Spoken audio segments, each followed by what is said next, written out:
welcome back everyone to Pod of Thrones. I'm Jeff. And I'm Jennifer. And we have a special guest today, babe. Yay! All right, so just a quick introduction of why I even know this person exists. There is another podcast out there. There's more podcasts than just Pod of Thrones. I don't know if you knew that. Believe it or not. Believe it or not. It surprises even me. We're not the only podcast. So one of my inspirations to get into podcasting finally and just talk on a microphone was still probably my favorite show. It's called Tell 'em Steve Dave, which I think you've also heard of, babe. Of course. If you've been following us closely, last year, was it last WonderCon, right? Not San Diego. Last WonderCon. Last Stan Lee's Con. There are pictures of you sitting in his lap, aren't there? In whose lap? In Brian Johnson's lap. The guy known as Was I Steve in his Dave. lap? Oh my God. Maybe you weren't. I tried to kiss him. We thought maybe a kiss would get us an interview, but it didn't work out. We got a picture. He didn't that we paid for. We did get a picture that we paid for, but I think I got a candid photo of you trying to woo him. It's on our Twitter somewhere. Anyway. How embarrassing. So there, and the Comic-Con appearance was also from their show Comic Book Men, which started from a podcast and turned into a TV show, basically, of these guys that work in a comic book store called Jay and Silent Bob's Secret Stash, owned by Kevin Smith, film producer and recent heart attack survivor. So those guys wound up on TV. So before all that happened, they started doing segments on their show, game shows and fun things like that. And one of the listeners stepped in and stepped up to make a theme song for the show, a theme song for their games and things, and has just done awesome work. And his name is J Sarge. Say hello, Jay. Hello. So also, definitely not to be confused with the J of the Jay and Silent Bobs. No, not the same Jay. No, he's a fictional character, and you are a real person. That's what they tell me. That's what they tell me. That's what that's the impression I've been under all this time. So when we started doing a podcast, I don't think right away, but when we started the Kid Free Weekend, and I think I was just like borrowing, stuff from YouTube and things to use as theme songs, which was kind of fun to find something that kind of fits in with the theme of the show or whatever that we were talking about, but not exactly kosher if we're trying to be professional about this. So I reached out to the guy I knew could do almost any musical genre, and hopefully by the end of this episode, we'll show that off. I would say that he is a musical genius. I don't want to put him on the spot here, but I think genius applies. Let's not get crazy. I would, if I had to describe myself, I would say crazy person with noisemakers, but all works. Okay. Noisemakers. Compliment. That reminds me of like the guy that was walking around in the olden days with the drum, and then he had like all the attachments on his shoes, making all kinds of like the one-man band. Yes, one-man band. Well, that's kind of accurate. But you play music. You play physical music in a real band, do you not? No, actually. No. Oh, I thought you did. I guess I got that wrong. He's a one-man band. Well, wait a second. Now you have. I am a one-man band. You yes. are actually. Oh, I do. I play some things, and then I simulate other things, and then I just do my own thing. I don't work well with others. Interesting. Well, wait a second. Now, there's a name in my head. I want to say Irving's Basement. Isn't that you? Yes. Okay.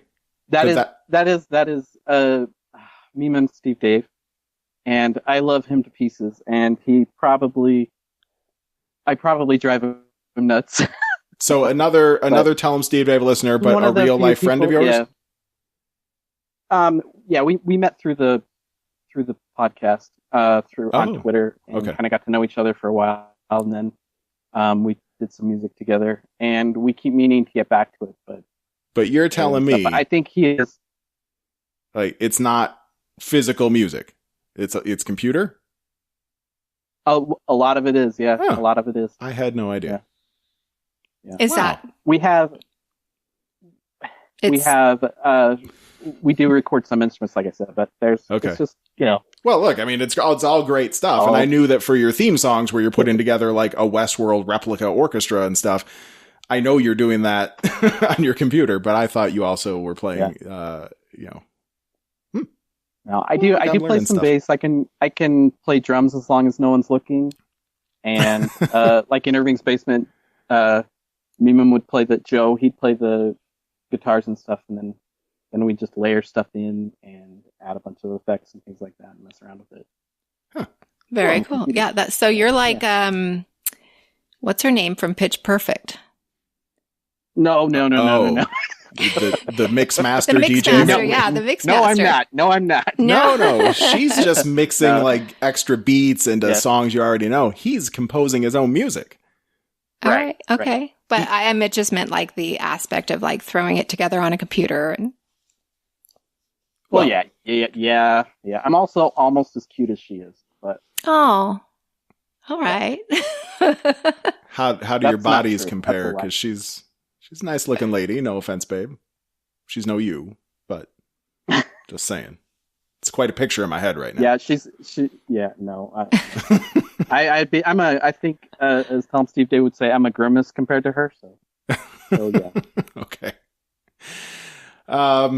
So yeah, I've loved working with you on creating some themes, even though they're kind of the same theme in some ways. They're also not, which has become this game or challenge I set you to.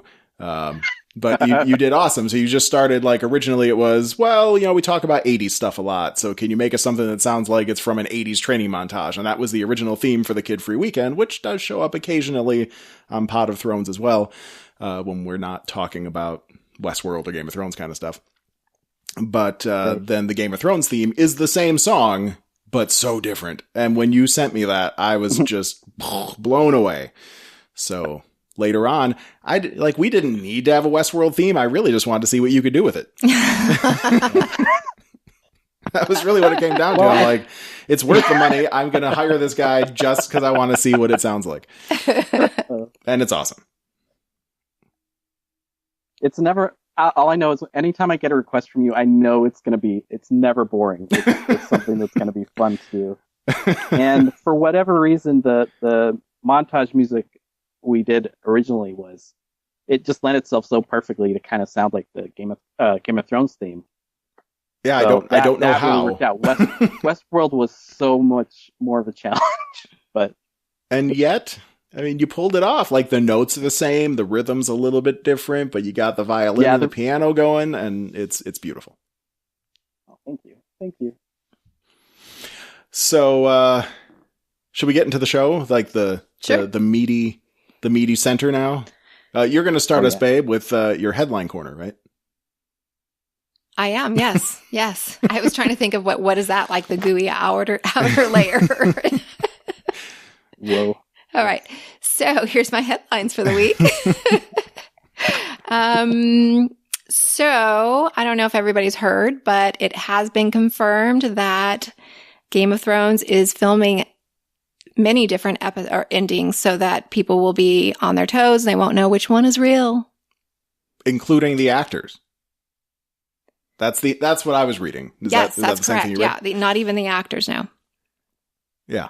So, the one thing we've learned in the last probably year, I think sometime when we were building up to maybe episode 100, where we had a lot of different guests on, we did talk extensively to,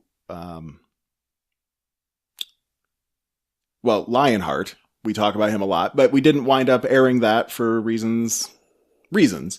But he was telling us some stuff where like he has a friend that is just in the know and is not one of those blowhard guys. It's like, yeah, well, I mean, this thing's totally going to happen and I have an inside scoop. Like the stuff he says is actually happening. And he's like spoiled a bunch of stuff for poor Lionheart on Game of Thrones in previous seasons and other shows that they both watch. And I don't know where this guy gets his info exactly, but he's always right, apparently.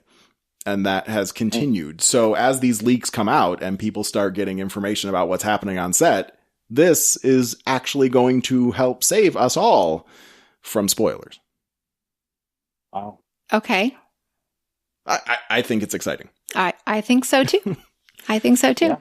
Jay, did you ever see the movie Clue?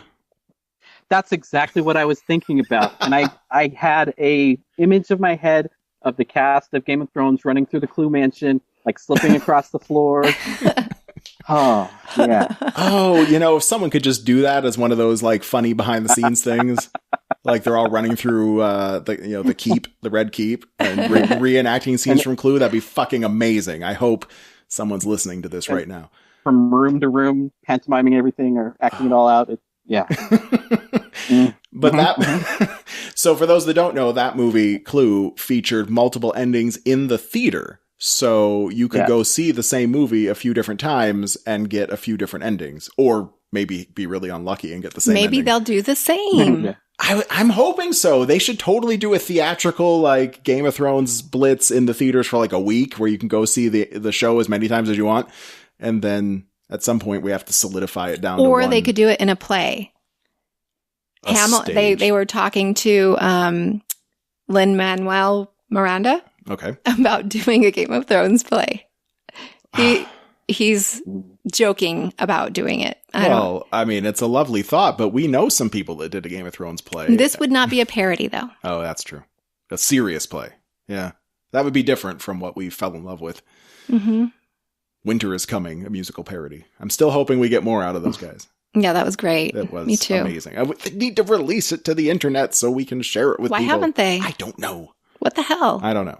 All right, let's move on. All right, next headline. Speaking of Red Keep that you mentioned. They have rebuilt it for the scenes that they're going to be filming, which I guess is going to be the dragons, of course. Okay. Right? That's not a spoiler, is it? Dragons are going to be burning things. We saw this in Daenerys's vision. We've known about that for years. But they're going to leave it for tourists. It's in Ireland. Oh, okay. I believe it's Ireland. So we got to add that to our to-do list for someday. Yeah, that'd be fun. And this is it. This is the last Game of Thrones season. So once this is over, like, we could go see this a year from now or less. Sure. Let's do it. Let's go to Ireland. Okay. You coming? You come with us? Yeah. All right, cool. Yeah, I'm there.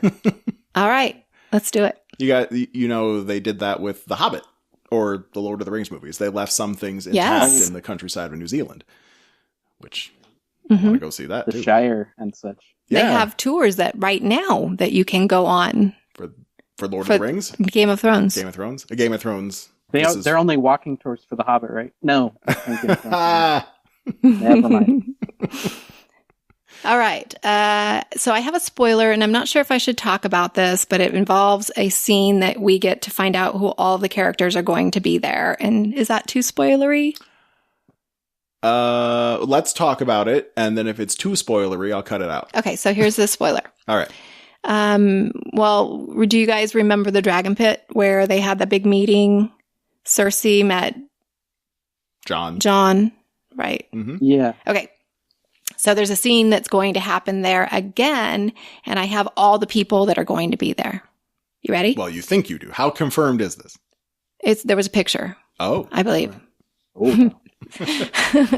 So we have Jon Snow, Bran Stark, Sansa Stark, Arya Stark, Davos, Brienne, Sam Tarly, Gendry, Robin Arryn, Varys, Jorah Mormont, Yara Greyjoy, Grey Worm, Tyrion, Jaime, Cersei, the Night King. What? No. And the faces of Jack and Hagar and the waif. I don't know. That's what it says. That's what it says. Maybe they were just doing like a cast photo. Yeah, some kind of promotion or something. No, that's so big. I think all of these people have been seen filming at the Dragon Pit or something. I'm not sure. They talked about filming there, and these are the confirmed people that they have. That one scene would be like Infinity War in scale.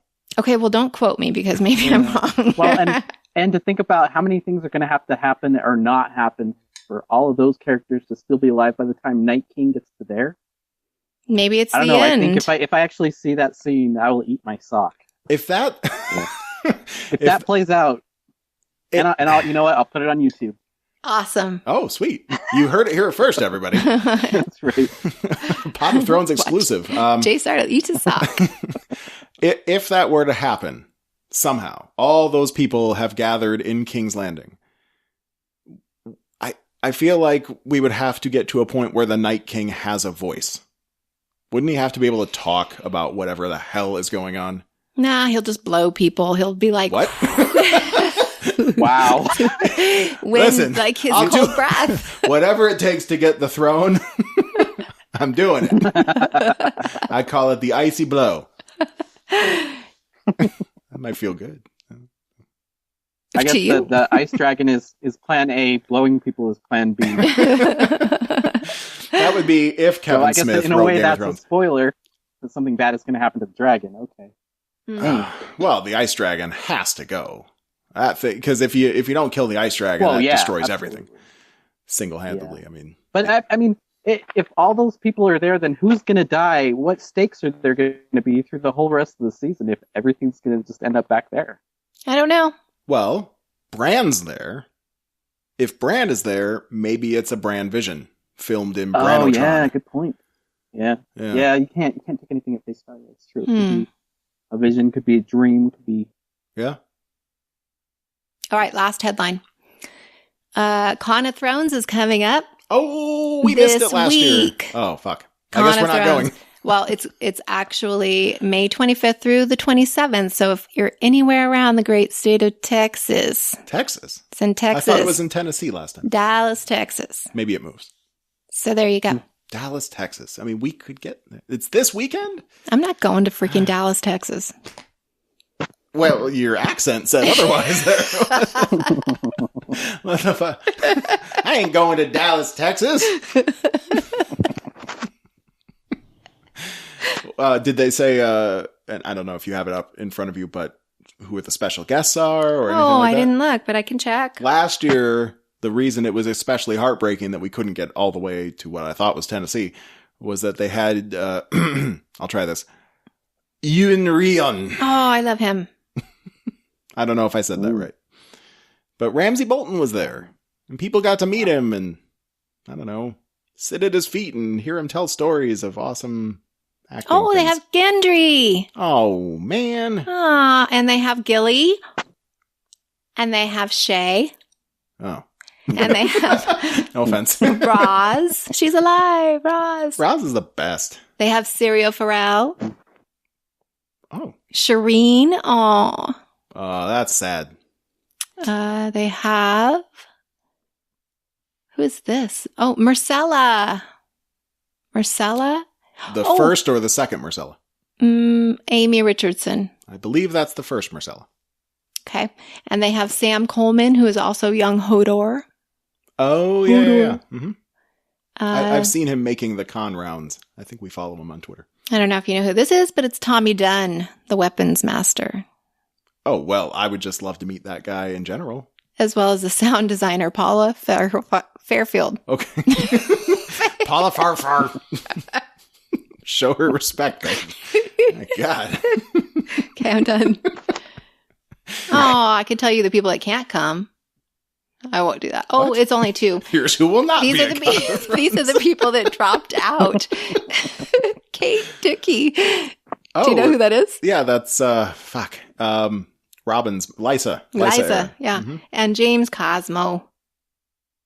Mormont. Jorah Mormont. Jorah Mormont. His dad. No, not Jorah. His dad. Jor.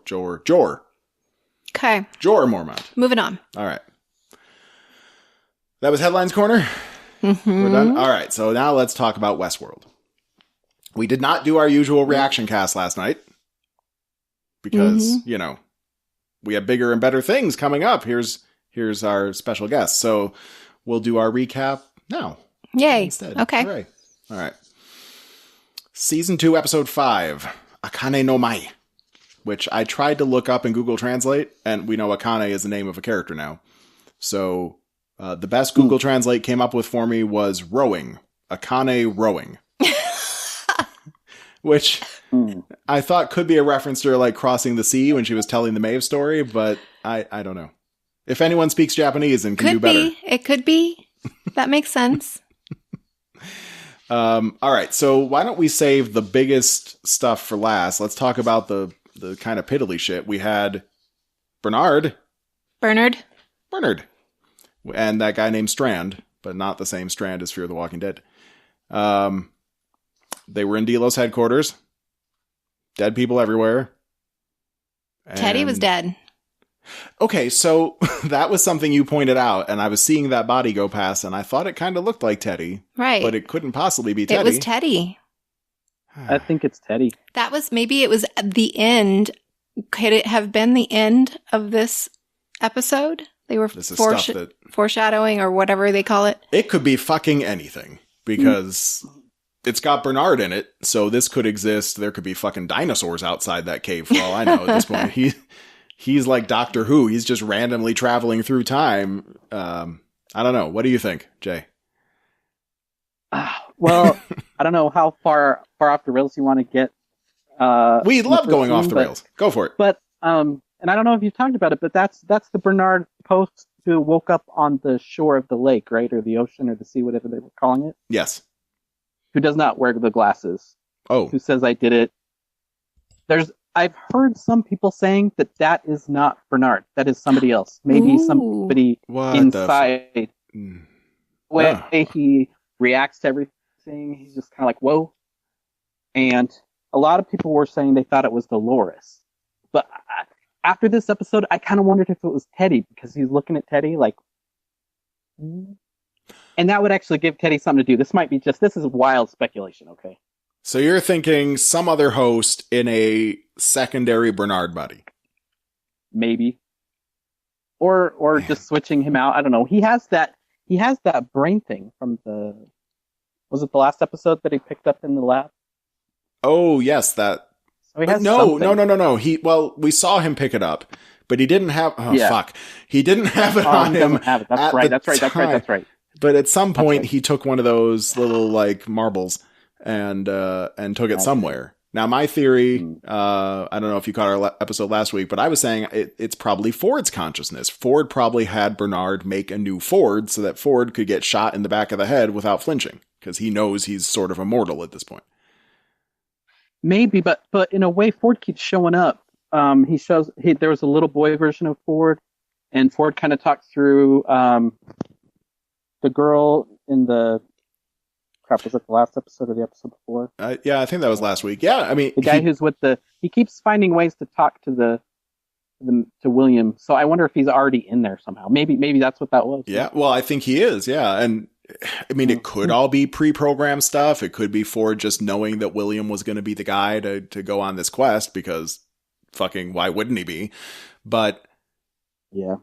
It could be an actual level of consciousness instead of just pre-programmed quest points. Very true. So would Ford go into a Bernard body, or just Bernard's body? If Ford was in Bernard's body, he probably wouldn't put on his glasses. Yeah, I don't know. That's an idea, though. It's friggin' confusing, because if we're going back to the Bernard that was found on the shore, and then it was either the end of that same episode 1, or maybe it was the next episode, but it was the shot at the lake that's just full of dead host bodies. And, right. Oh, fuck.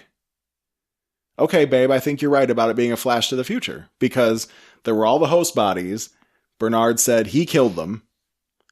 And then if we're seeing that same Bernard, because we saw they were draining the lake at that point, like that was the other thing going on in the Strand Bernard stuff, was that Strand was talking to his people, and the lady was saying, we're draining the lake. Do you want all these host bodies? So they were just like dredging up host bodies, which must be the pile of bodies that Bernard was looking at, including Teddy. So this is how the season ends. Oh. Right? It makes sense. Yeah. Yeah. That's what I'm thinking, but I'm so often wrong. Well, no, I think we're cracking the code here, you guys. I think we're doing good works. Hopefully no one else has done this yet, and we're the first to talk about it. That's probably it, right? Yes. Yeah. Definitely. Okay. So then I guess the question would just be, is it really Bernard or not? Because you're saying, and I had not noticed this, he's not wearing glasses? Well, he wakes up and the glasses are right there. and he just gets up. He doesn't even try to put him on or grab him or anything. And he's always like such an affectation. He's always, doing this, I don't know. Well, yeah, I mean, he usually wears his glasses. He wears his glasses all the time, but his affectation is like he takes them off, cleans them, and right. Back on. So now, that's what I'm saying. But so it's something that he does. So you'd think that if he woke up without them, the first thing he would do would be like glasses. Yeah. But he didn't. So.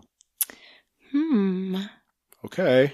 I'm in. Bernard gets his consciousness swapped at some point, and that's the end of the season where everybody's dead. Although we didn't see a dead Dolores. But we saw Teddy die in this episode, so I was wondering. No, he didn't. He didn't die. They shot he didn't him. Die. Did she shoot him? Didn't. No, they didn't shoot him. No, they didn't shoot him at the end of the episode. No, they were reprogramming him. Yeah, he was dialing up his stats. They were dialing up. Oh, that's right. That's right. I guess I was thinking they were going to shoot him. He wasn't going to do they weren't going to do a reset or a reboot or whatever, and he might be unstable. Dolores was apparently okay with that. Yeah, and really, why can't you fucking reboot him? I mean, yeah, it was going to take like 10 because minutes. It's going to get rid of whatever he's got. They're going to have to start all over with training Teddy. Well, I didn't mean like reset him. I mean, just maybe that's what they have to do. Yeah, maybe to get rid of all of these new. They probably wipe out whatever new memories they have each time they reset. Did you guys go online today and see a screenshot of that programmer's tablet? No, but I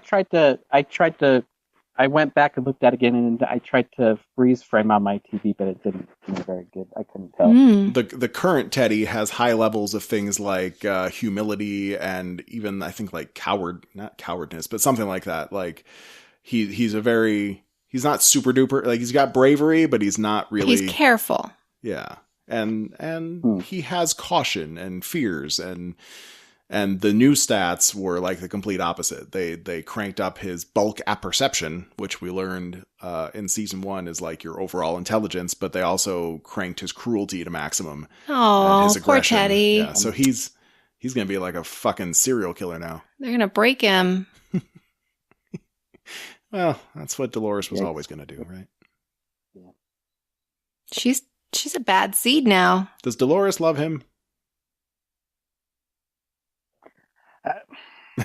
That's a tough question, isn't it? Yeah, would you do that to somebody you really loved? I think that she's come to terms that she couldn't possibly truly love him because it was programmed. Well, okay. Now, but Dolores' thing is like robot freedom, basically, right? Or she liked that sex. She did appear to like the robot sex. But she wants to be free, and she wants to be able to make choices, and she wants to kill all humans. And she wants to take over the world. I think she even said that too, right? And they're going to get on a train. I know we're off the Bernard stuff, but they're going to get on a train heading for Delos base, the Mesa, right? But through all of that, isn't it like the most hypocritical thing ever to reprogram Teddy?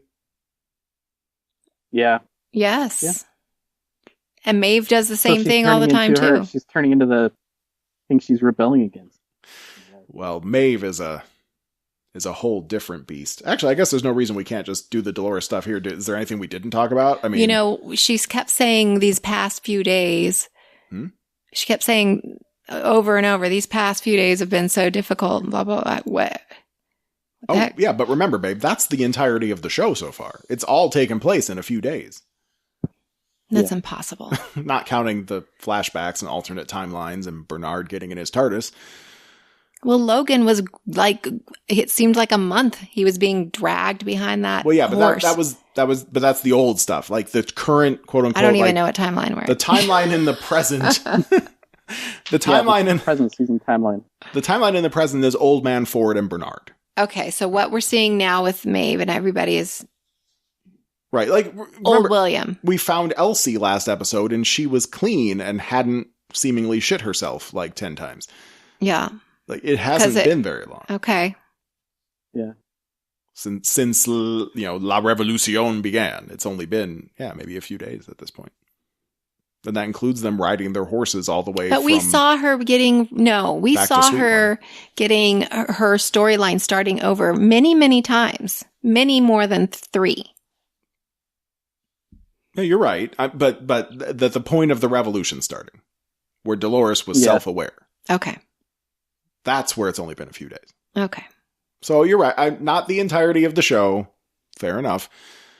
But although we don't know how many of those mornings we saw her waking up were present versus past timelines at this point. She was having all those conversations with Bernard, but it was really Arnold or Bernarnold. All right. It's very confusing. I think we can all agree on that. I concur. So was there anything else there? They got the train, fix it, strip it for speed. We had 2 Clementines. That made me sad. Oh yeah, how crazy was that? Poor Clementine. I was not a huge original Clementine fan, but that was creepy as shit. Saying her old mouthing her but lines. now, oh man, how would that be? So. I agree. She looks dead. She looks like a zombie. Yeah. Well, she was lobotomized, like the robot. I know, but version. she's a robot. She was robotomized. Ha! How come everybody? I think a few of them are starting to get the cortical fluid or whatever it's called leaking out of their ears. How come not everybody? Don't they all need to have that replaced? Well, I think that. I mean, that's the result of an injury. I think that's when something is wrong. Is when it's going to start leaking. Well, Bernard got shot. The idea I had from that. It's like an oil leak.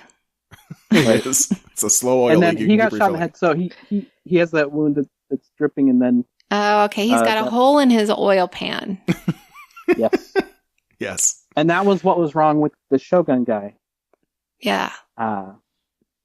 We don't know. Which I thought was weird because it showed him leaking, and he made the sound that like Peter Abernathy was making, kind of, and then Sizemore and Maeve were talking about how he was broken. He's all glitchy. And it was weird because for a show that is so subtle and you can comb over it and notice details, it's weird when they whack you over the head with something. It's like, it's broken. There's something wrong with that guy. It's just kind of weird. Yeah, and I hope we get some kind of explanation, because it was interesting that the Shogun burned off like all of his men's ears, but how did he get a head wound that was making him bleed? Maybe one of the guys hit him in the head because he was burning their ear. Fucking Shogun, god damn it. Get off me. That's what I would do. Dog. There's a dog on our recording device. Oh. Sorry, it got quiet. If we got muffled there, it's because there was dog fur in the microphone that we're talking to on. Yeah. Oh, okay. It's gone now. All right, so what else we got? Okay, so anything else with Dolores? Sorry, keep hopping back and forth because there's so many cool things with Maeve. But, we saw Ashley Stubbs. He came back briefly. Angela got him and fucked him up. So that's just our... What do you think? Why do you think they're keeping all of these humans alive somewhere? Are they keeping a lot of them alive? Well, yes. I mean, we had the episode before this. 1, 2. I don't know what episode. 4. The one before this, we saw the humans being led in a line, and then they let them go. Well, that was all Ghost Nation. Right. Why did Ghost Nation let them go? We don't know what their deal is yet. Any guesses, Jay? Since you're here, we've been speculating, but we have no clue. There was something aren't the Ghost Nation, don't they have something to do with protecting the guests or something? Oh, so what? I thought it had something to do with that. Oh, was that something that they talked about in season 1, maybe? I think that's a season 1 thing, yeah. Oh. And so that's why they told Maeve that she could go on, but they had to leave Sizemore. But I don't know. I'm not sure. Right. They wanted to take Lee.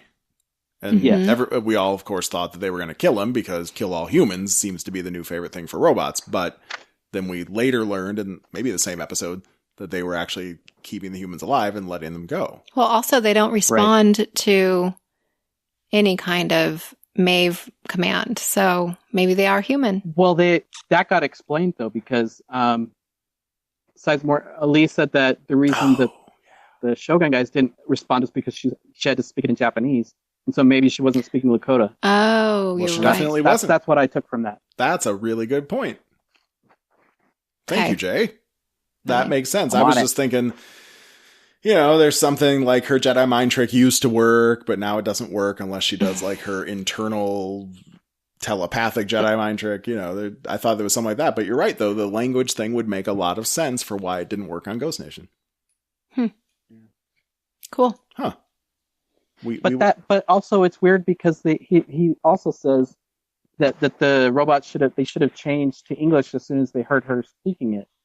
So couldn't they have just gotten the instruction after they? I don't know. It's weird. It is maybe it's explained by the fact that they're not running off of all the same protocols, so switching language. Maybe they don't have their Google Translator going up to the Wi-Fi, so they can't. Good point. The Wi-Fi link is down. That's gotta be it. That's probably it. Or just their core personalities are all that matters now because all the safety protocols are gone. So why wouldn't the language protocols be gone? I don't know. Once you learn something, you learn it. I like your explanation better. I do too.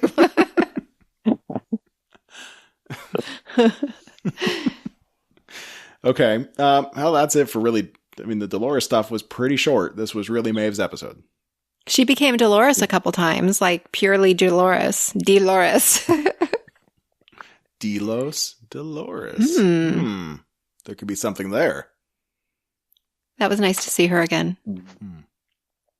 Yeah, we didn't see any of these guys at all last episode, which to me is a really like Walking Dead kind of thing to do.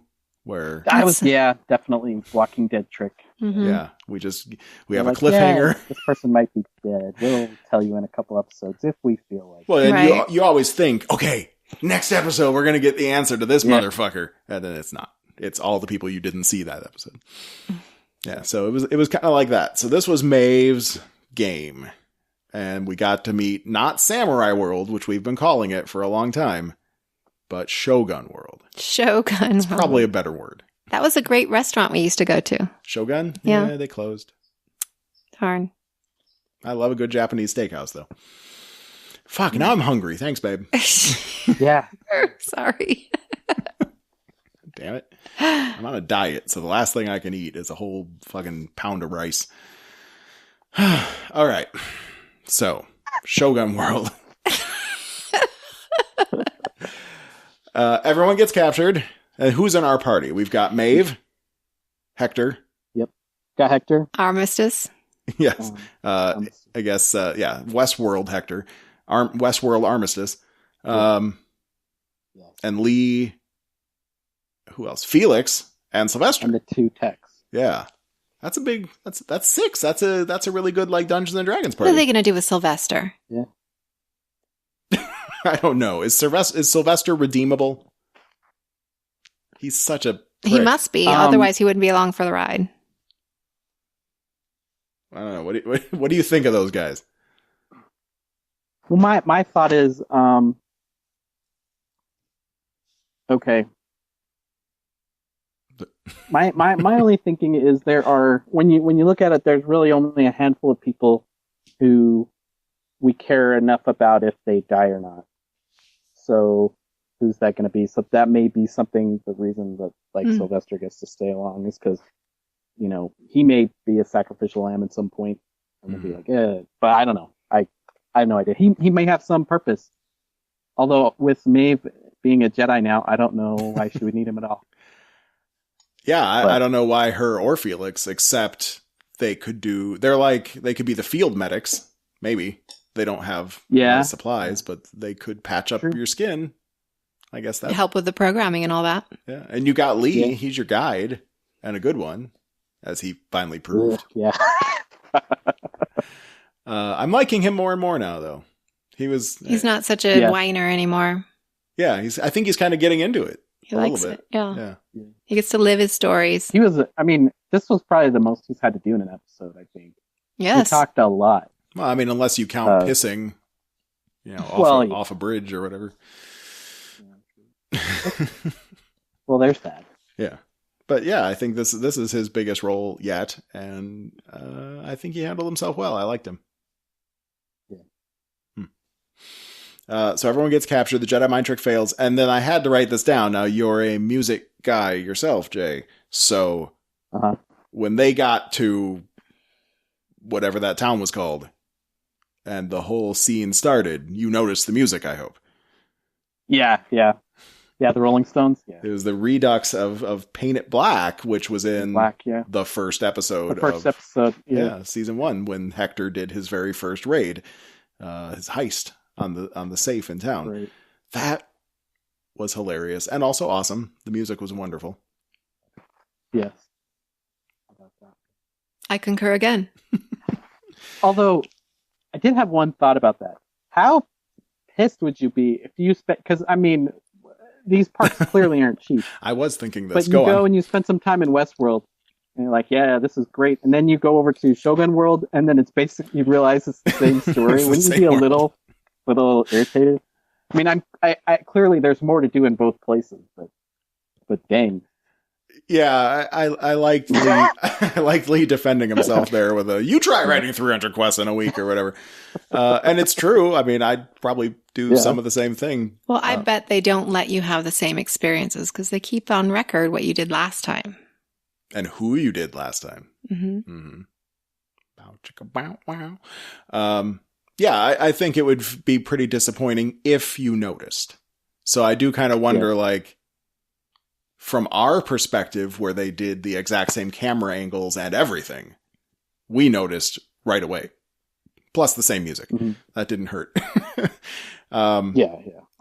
So it was like a shot-for-shot remake. But if you were a guest and you're like down the main street and you see some lady shooting a bow and killing a bunch of people while another guy with a big sword goes into that's true. A kabuki house or whatever that was. Is that the right word? So maybe you wouldn't notice, but somebody's going to notice, and they're probably going to be like, what the fuck? William would have noticed. Yeah. Definitely. But has he ever gone to these worlds? I want to know that. I want to know about that part. And that's another question, is because they were saying that Shogun is for people who find Westworld too tame. That's true. Good point. So why isn't William doing all this stuff in Shogun World? That's a really good question. Maybe he did, and maybe he's just come back to the originating world to find the maze. Well, and he's kind of obsessed with Dolores. Yeah, and the maze, you're right. Well, yeah. If he only figured out that the maze exists in Westworld, then he must assume that only exists in Westworld, and the other parks are just fluff, as evidenced by the They were built after... Yeah. It would seem that of all those original hosts we saw, none of them were in any other worlds but Westworld. Mm-hmm. Westworld was first. And my other thought about that is, do you think everybody who goes to Shogun World needs eye protection constantly? Because there's so much dangerous stuff flying around. How do they keep those swords from cutting people? Human guest.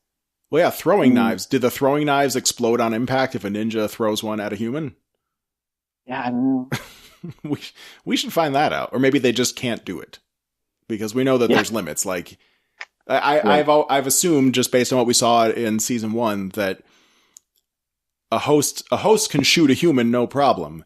But if you've got that person cornered and you've got them at point blank range, you can't pull the trigger, because even shooting blanks at someone at point blank range is gonna fucking hurt or kill them. Right. So I wonder if there's some protocol like that where the ninjas get to look all awesome, but they can't throw their knives at a human. Or they couldn't before. Yeah. Anyway. Lee almost died, right? Did he almost die, or was that Maeve? I don't remember. Yeah, I think a lot of them were almost in peril. Yeah, I mean, there were arrows flying around in that scene when they went into the, It reminded me of the Kill Bill scene up in the snow. I just was very fighty. Kill Bill Part 2 was it? I don't remember. No, Kill Bill Part 1 had a lot of like the ninjas and the crazy 88 or whatever. Yeah. One thing I noticed, I just had to write this down, was I think it was Hector, like the parallel Shogun Hector. I think they called him Musashi, which I thought was interesting. Okay. Because Miyamoto Musashi was like the founder of what would become samurai sword combat and techniques. He was considered to be like the unstoppable warrior of his time, and everyone would study his writings and his techniques later on to learn how to fight. So he was named after him? Maybe. If it was intentional or not, I don't know, but maybe. I love that Hector's all... Hector was jealous. I don't trust him. Armistice was fascinating. He had some kind of... I thought that... that's right. I had that written down. It was they called them Doppelbots. That I thought was funny. That made me laugh. Wait, did someone say that? I totally missed it. Who said that? Lee says that. Lee calls them Doppelbots. Oh, that's great. Now and Armistice is like just lost in the eyes of her Doppelbot. And I thought that was really funny. I loved it. They were so fascinated with each other. I love Armistice. I hope if she comes to Comic-Con this year, I hope someone lets her talk, because that fucking sucked last year. She didn't get a single word in on that entire hour-long panel. Fucking assholes. Not cool. So we have a dragon lady. I don't know if we got her name. We have she's the new Armistice. And we met Akane, who is this world's version of Maeve. Instead of running good old American whorehouse, it's geishas. Mm-hmm. Geisha house. Yeah. Mm-hmm. Nice touch. Less tawdry, maybe. Seems that way. Seems so. Is it more respectable, you think? I don't know. We should look into that. I don't know. I saw Memoirs of a Geisha once, but I don't remember too much about whether it's, okay or just as bad as any other kind of prostitution schemes or rings. I don't know. Hopefully it's okay. Well, Sakura did not have it easy. She was our damsel, I guess you could say, right? Now, who would she be parallel to? Clementine? Or I almost think, well, maybe, or she's almost an analog to Maeve's daughter. Mm-hmm. Oh, that's right. Yeah. Yeah. They showed that scene when Maeve looked at her with Sakura. Except the parallel to that would actually be if Maeve still had her daughter and whored her out. Ew. Well, ew. This is a different time. It's just different. Yeah, and that must seal the deal on our question of whether or not it's maybe she never whored her out. Maybe she just sat by her side and served her tea. She was best as a dancer. And danced. Yeah, that's true. She was a dancer at least. Yeah, all right. So the plot revolves around the Shogun wants Sakura and doesn't just want to dance. He wants her forever. So that doesn't work out. Akane kills a dude and then ninjas come. Awesome fighting. Maeve almost dies, and she figures out how to Jedi mind trick shit with her mind. Yeah. There was... Okay, I got a couple things about that. All right, let's hear it. All right. Okay, the most epic action in that whole episode is almost in darkness, with the ninja fight and everything. Mm-hmm. And anytime I see something like that, I think I can't even cross my living room without hurting myself with more light than that. And these guys are throwing around swords and stuff. So yeah, they're robots and they're trained and stuff. Okay, so I'll give them that. But it was when Maeve was being choked and she just kind of changed. She's going through the voices start. The Jedi mind trick starts. Yeah. And in that room, I flashed back. Before she stopped being choked, before she took that guy over and made him impale himself, I seriously started having the thought of Morpheus from The Matrix, where he's talking about, do you think my speed and strength has anything to do with my muscles in this place? Do you think that's air you're breathing now? And then she stopped being choked. I was like, yes, she's Morpheus. Or she's the one. She's Neo. Yeah, you're right. She is very Neo-esque. Huh. Go on. Yeah. And then Sizemore, he says, let's see. Oh, he talks about. At some point he mentions that whatever mess has been unleashed in Westworld is clearly spread to Shogun World, but then he sees Maeve's Doppelbot deviate from her story, and he seems kind of surprised when she stabs the emissary from the Shogun.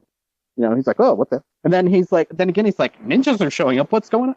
And it's just kind of funny. It's like, okay, yeah, we get it. Things are effed in the park, man. I just kind of did it. But But at the same time, I guess I can handle it because his delivery and his character and stuff. I guess I'll take it. But yeah. Yeah, he's become great comic relief. Yeah, his reactions there's not supposed to be ninjas coming now. There's not supposed to be this. But hey, fuck, Akane wasn't supposed to stab that fucker in the eyeball. So at this point, everyone's got to improvise. You programmed them. Well, he didn't, but you programmed them to improvise, and they are doing, I would say, a pretty damn good job of it. Ninjas, a whole army. It's impressive. Yeah. It's interesting. Another thing that. Go ahead.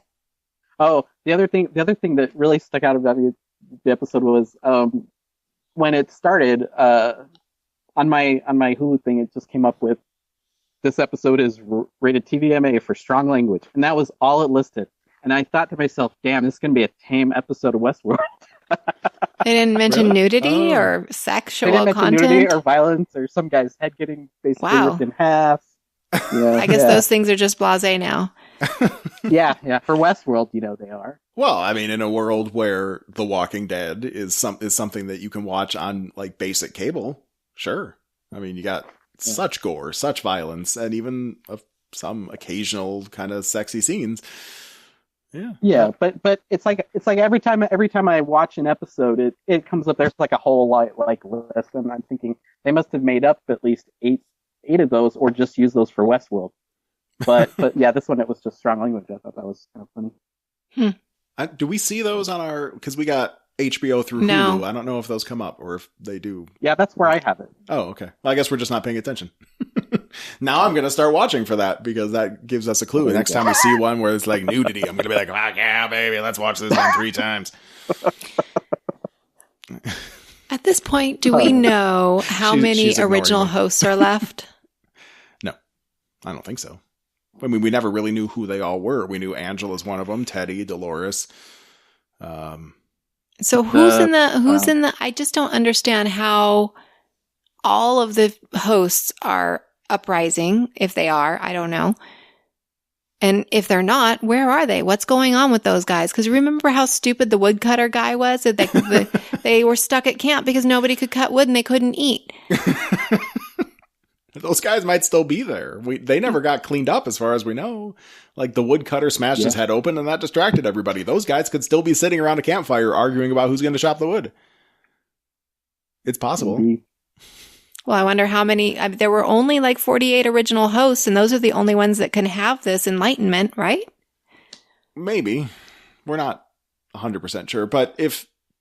Although, no, because they showed other people getting enlightened at the same time, didn't they?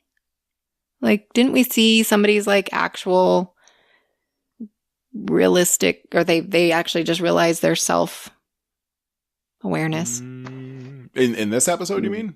I feel like we did. Well, because we saw that. We'll come to that when Maeve did more Jedi shit. But in the bigger picture, I think what we're seeing in Shogun World is indicative of what's probably happening around all the parks except Westworld, where Dolores and her people are on a fucking rampage.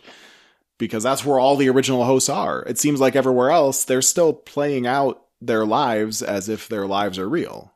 They're just having to improvise more, and I would imagine eventually they're going to start breaking down and going fucking apeshit like what we saw with Jim Delos, or Jim Delos's Doppelbot, now that I have that word, in the last episode. They're going to break eventually. Right. That's why I was wondering what's happening to all of these hosts that are probably breaking down. That might be a source of heartbreak for Dolores later on down the line when she's like close to freedom and she realizes that all of the ones that weren't the original special bicameral mind robots are starting to go like schizophrenic. Mm-hmm. They'll find a way to fix it. Felix and Sylvester. They'll fix it? Okay. Maybe. Felix knows how to reanimate robot corpse. Birds. Right. And Bernard. So it's a handy skill to have.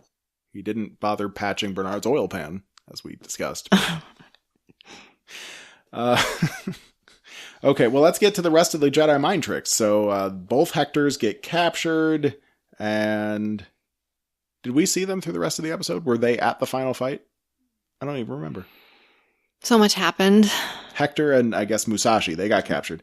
Yeah, I didn't see them at the end. I don't think they were. I don't know. We don't know what happened to them. And Maeve is starting to figure out her new voice, and Maeve decides that she's going to go on this side quest away from finding her daughter to help Akane get Sakura back.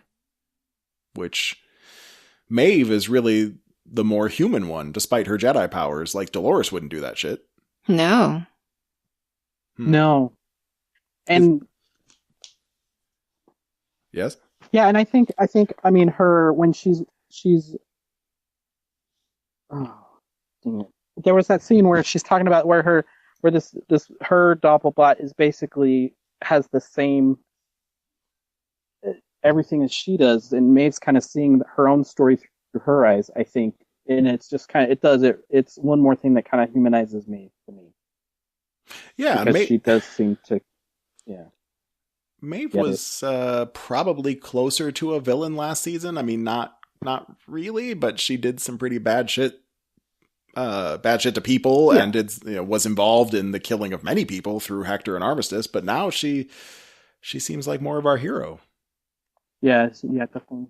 Yeah. Mm-hmm. Oh, maybe we'll get a Dolores Maeve or confrontation. let's just put it in terms. She's like she feels like as close to a good guy as we have right now.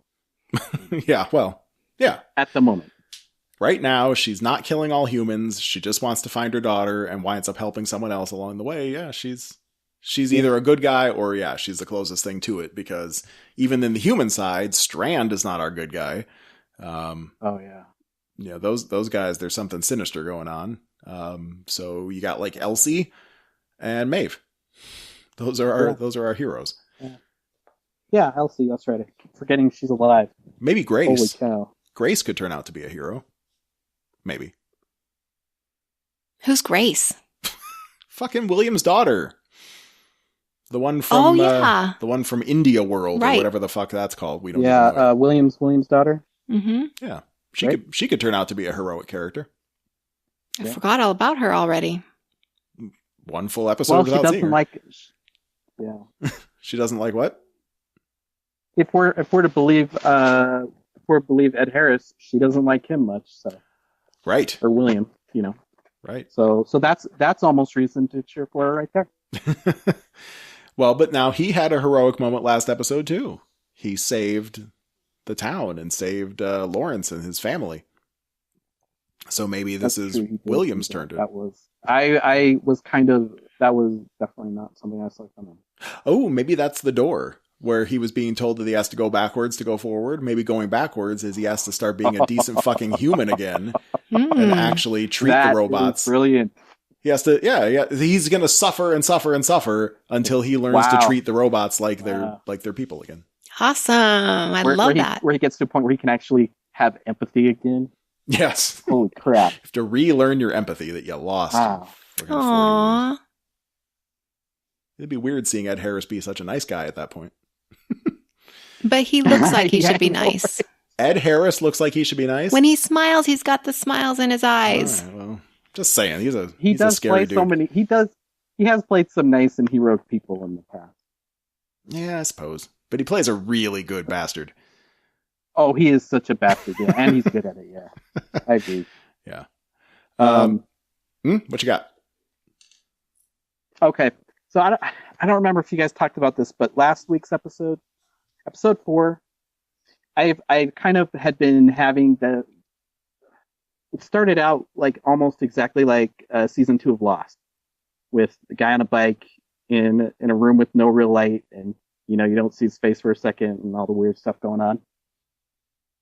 And I was ready to throw my chair through the TV. It's like, you sons of bitches, because I don't know how you feel about Lost, but I'm still mad about because I mean, if you think about it, it's the same kind of formula where they present you with all these questions and interesting things, and then in the next episode they probably won't exactly address any of those.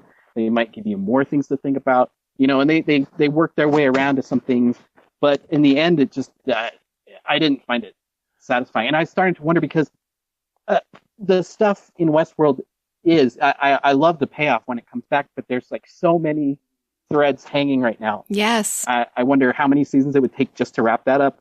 And that's the way we feel about Game of Thrones too. So I was a little raw after that, and then this week when there was that little bit with Strand where he said, I wrote it down because I was just like, oh, you son of a bitch. Where it's like, that's quite the story you gave them, and one hell of an ending. How did all these desperate threads come together to create this nightmare?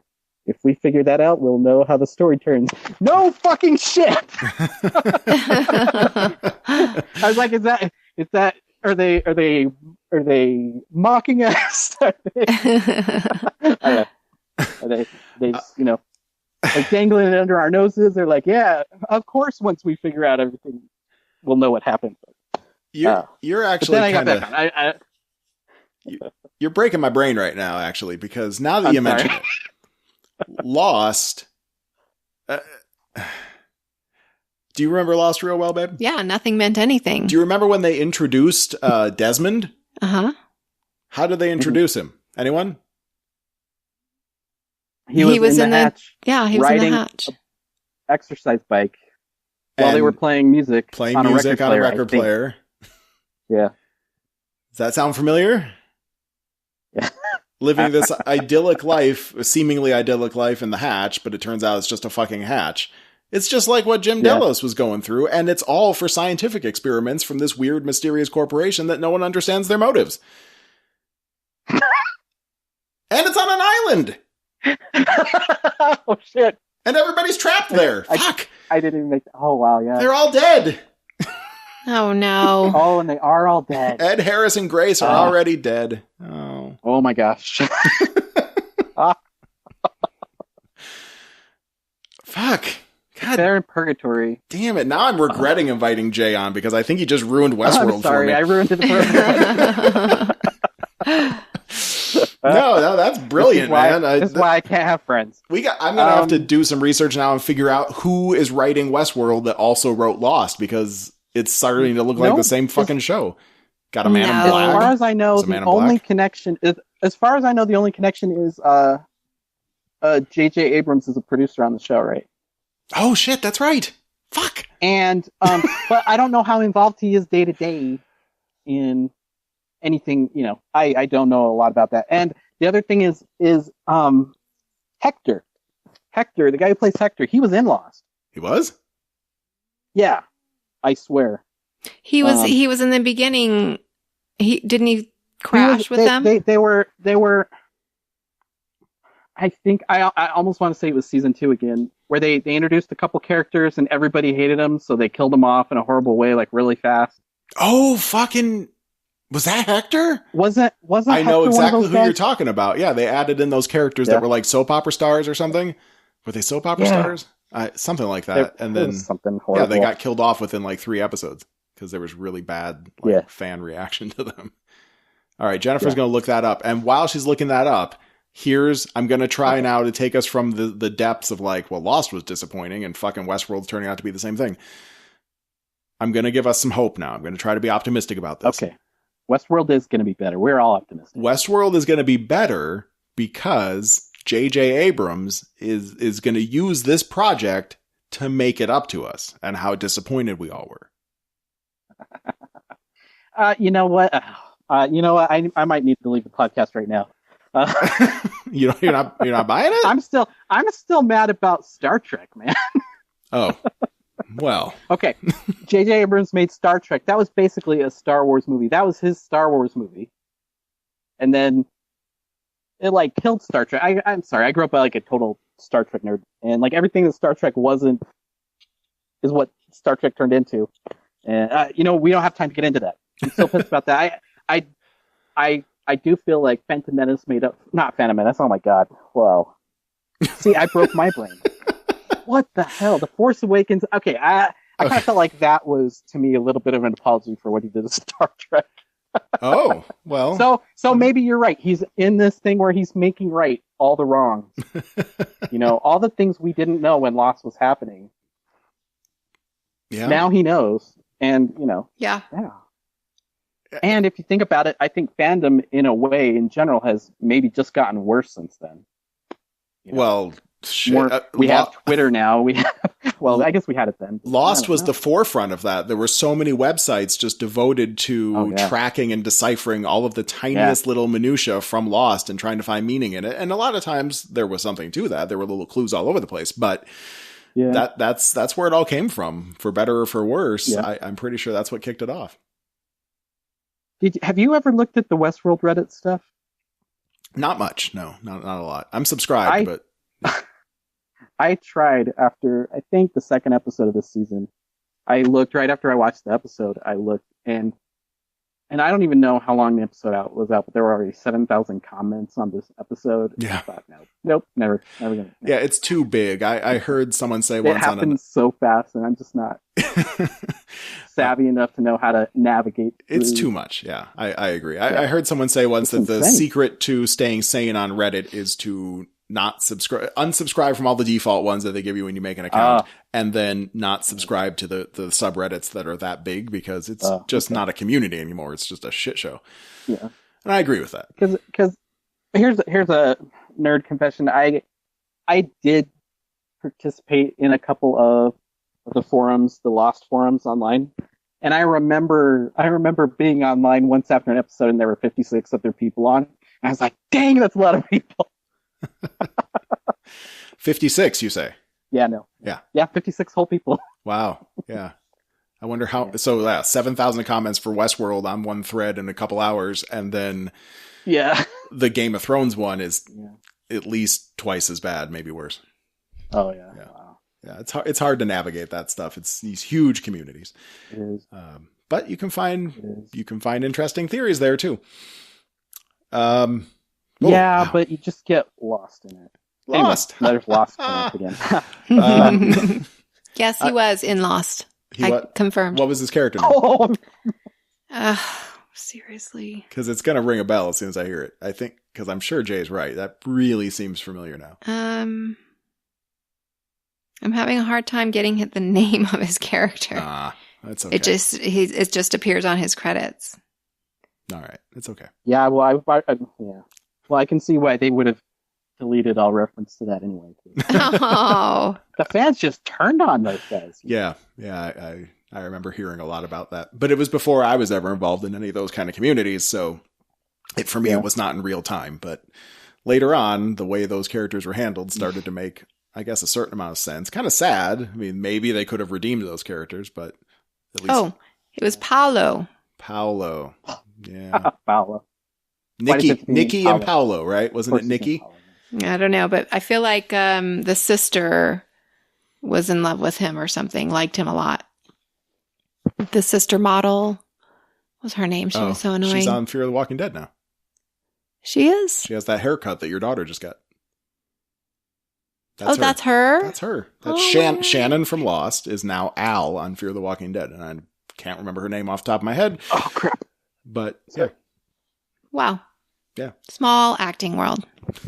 All right, let's finish Westworld. All right. So we had the big performance thing. Sakura got all carved up on her back, which admittedly was gorgeous, but fucked up. Yeah. Poor thing. They had to tie her down for that. I'm sure it was super unpleasant.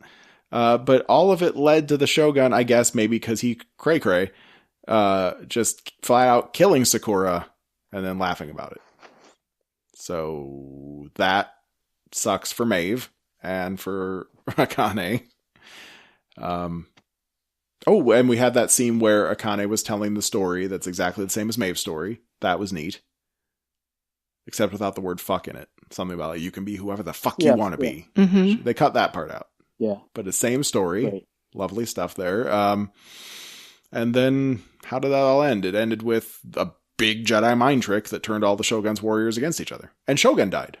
Right? Well, Akane killed him. Yeah, well, and then one of the soldiers hit the gong, and so it ends with soldiers coming from the town or from somewhere else. Is that what that was about? Running into the place. I didn't actually catch what that meant. And then Maeve's standing there saying, or Lee asked her what they're going to do, and she says, "Well, I found my voice. Let's use it." Which took me back to the Matrix again, where at the end of the Matrix, it was like, "I'm going to show these people what you don't want them to see." Well, yeah, she pulled out a sword then at that point, and I don't know, babe. I don't know if I can watch the next episode with you because Maeve is already like the awesomest character, and now if she starts like hacking people up samurai style, I might have problems. What are you talking about? Let's hear about these problems. I might have problems that would. No, I'm not going to. I'm just okay. Saying. It's very now, sexy. You guys just totally glossed over Akane's the way she killed Shogun. It was awesome. Oh my gosh, she like sawed his head. It was insane. I did take a note about that. I wasn't ready for that. I like I said, strong language. I was ready for strong language, and I just been hit with the sex scene. And then she's like, jam the ear, work your way around. I didn't even know that was a way you could kill somebody, but damn. That was pretty crazy. My note on how she killed him was that she turned the Shogun into a South Park Canadian. What is that? Jay gets it. You have that flop to the side head. Oh my God, that is the funniest thing. Wow. That's exactly it. Yeah. As soon as they pan back, that's what I thought of. I was like, he looks just like those guys from South Park.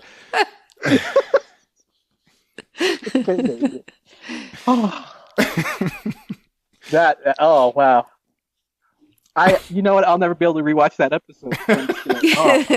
No, I think now you have to rewatch that episode just so you can see that one shot where his head totally to the side, just like Terrence and Philip when they're all exasperated. Oh man.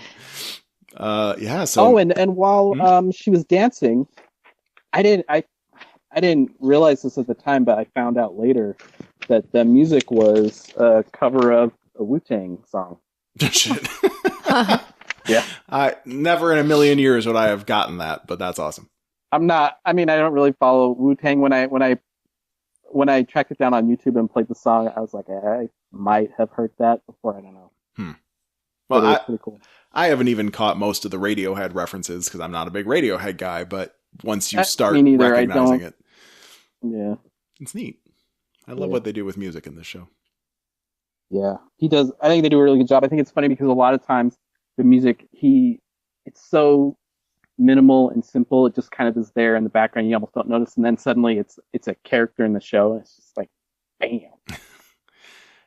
I think we could say but it sounds cool. It's as if J Sarge, he's like the Ramin Djawadi of podcasts.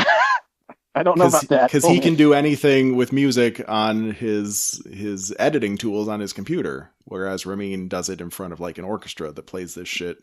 Maybe he does it on the computer too. I suppose at this point anything's possible. Mm-hmm. I think he does. I don't know. I remember there was a thing where when Game of Thrones came out, there were a lot of people that were criticizing the intro to that for not using an actual cello, for it being electronic synthesizer. But I know he plays stuff, right? I swear he does. So. Oh, I didn't even realize you can't do everything, but and sometimes it's honestly nerding out here. Sometimes it's honestly easier to do it electronically, even if you can do it organically. If you can't sit down and play it at the piano or play it on your guitar, right? You could, because of the way the room it leaves you to manipulate certain things, or just how you want to lay it down, or whatever. Oh yeah, of course. You can change instruments. It may just be a time-saving thing. Yeah. Well, it really allows you to perfect what you're putting out. Yeah. It's not like me strumming a guitar where every time I play the same chord change, it's like, two out of 5 times it sounds great, and then the other 3 times it's all fucked up. Yeah. Maybe I just don't practice enough, but still. Yeah. Well, there's that. Yeah. No, I don't know. 100% of your guitar playing that I've heard sounds awesome. I'm just going to say that. Oh, well, thank you. Yeah. 100% of nothing is still, it's still 100%. It's positive. Yeah, it's a positive review. I'm going to put that on my Yelp page. So speaking of music then, so Jay, now that we hit the end of this Westworld episode, and if you have more thoughts and theories, I want them. But if you don't, let's talk about you. Plug you. Where can people find you on the internet? Thought or theory. I do have one thing we got to circle back to, because we talked about it. Let's do that online. First. The weapon that Dolores is going for. Oh shit! Yeah. What's your theory? Okay. I'm totally backtracking because I was saying before it's not a weapon or something, but now I wonder if it is like some kind of thing that will allow her to erase stuff, or maybe it's like an EMP or something, and that's how all the dead bodies end up in the thing. Maybe it's I'm wondering if center. like somebody gets a hold that can jack into the hosts and control and turn them against her, or Teddy, or whoever Bernard ends up being, because we know Bernard is a host, so it's got to be something that can repel that. I don't know. Maybe it's my mind is moving a million miles an hour. Maybe it's like a self-destruct button. Ooh, and maybe William built that into the park just in case Ford ever went off the rails. That could be like a Ford safety device. Although William wanted Ford to make the host real, so he got what he wanted. But now maybe he's regretting it. But didn't William say it's the biggest mistake I ever made? Yeah. Yeah, I don't know. Of course, we think that it's all the same thing. In fact... Yeah, it might... Yeah, exactly. That's the problem. So I don't know. Yeah, I don't know. I still don't know. Because Dolores was calling it Glory, and she was going to this place, but now she's going to the Mesa, which I think is what they call, like, Delos headquarters with the pool and the bar and everything. Well, is that where the Cradle is? I don't... Maybe. Because the Cradle's just like their big manufacturing center, right? I thought the Cradle isn't that the main control center? Or no, am I thinking that's something else? Well, I don't know if that had a name. Ops room or something. Okay. But all right. Okay. But yeah, I mean, it's like the place where you get on the train, and it's maybe like a little bit of a hotel, but mostly it's where everybody lives and works. So if she wants to go there, is that where the weapon is? It was deep in the ground. We saw William having a ravine dug out. Or is she just going there because that's where they took her dad? Was she? That's right. She's chasing her dad. Yeah, okay. Maybe it's all about the chase for her dad, then she forgot about the weapon for now. That could be. Anyway, here's how I'm boiling it down ideally in my head right now. Okay. Dolores continues doing her thing. She goes crazy, and Teddy is now going to be all jacked up and cruel and evil too. And then something happens where the Dulles security or corporate or whatever gets in control and can jack into some of the other hosts and turn them against her or kind of contain them. And then they blast something, I don't know, or, shut down something or unplug something or plug something in. And then it, and then whoever is in Bernard, I still contend that somebody is in him. That's not Bernard. No, I like that theory. Yeah, it fascinates me. That then that will go on from there, and what havoc that will wreak will be left to see. That's just in my head, and after every episode, after the next week, I'm like, yeah, thinking that was all dumb, but well, hey, I guess that's part of the fun of the show, right? If Bernard killed all the hosts, whether it's actually Bernard in there or not, if he actually killed all those guys that were filling the lake, he can't do that single-handedly. Maybe it really is a weapon of mass robot destruction. And maybe he's the one that gets there first. Actually, now that I'm thinking about it, maybe it doesn't have anything to do with the Dulles security guys, because they were all like, oh, why are all the hosts gathered in that one spot? They didn't know what the hell was going on either. Yeah. Strand and them didn't know, so... Yeah, well, they wouldn't know about these secrets. No.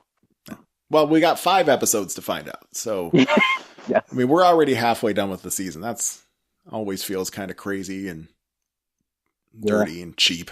Friggin' damn short shows. Yeah. I say that. I know, and it's... I mean, we always say that like every fucking Marvel show on Netflix is like 3 episodes too long, and it actually should be 10, not 13, but whatevs. Yeah, true. I hear you. Oh my gosh. All right. Any other theories? But HBO is going to take their time to get it right, and so it may not even be like it's not like Westworld is coming back in a year. It's going to be longer.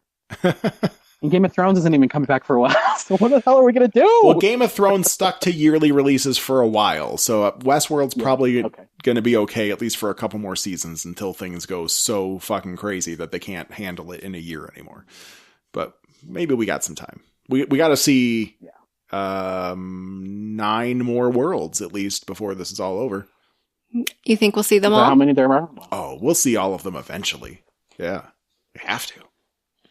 I hope one of them is a Game of Thrones style world, or like a Harry Potter world. It is cool. Literally Game of Thrones. Well, that'd be so cool. I've seen that theory out there. That's actually a theory that some people have. The Game of Thrones is all made up shit. So all those people that we talked about at the beginning are in the the Dragon Arena, and then William walks in and just shoots them all, and that's the end of that. That's how Game of Thrones ends. Or Maeve walks in and just fucking mind tricks them all into stabbing themselves in the throat. Yeah. That'd be awesome.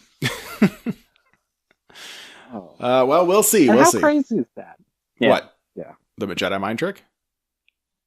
We'll see. Yeah, because we're talking about how Maeve is becoming this person you can relate to. She's loves her daughter. Even in the credits has a woman holding a child kind of thing. But then how can you even begin to grasp the Jedi mind trick? It's full of her. Anyway. Okay. Anyway. Done. So Jay, where can people find you online and your musical masterpieces? Wow.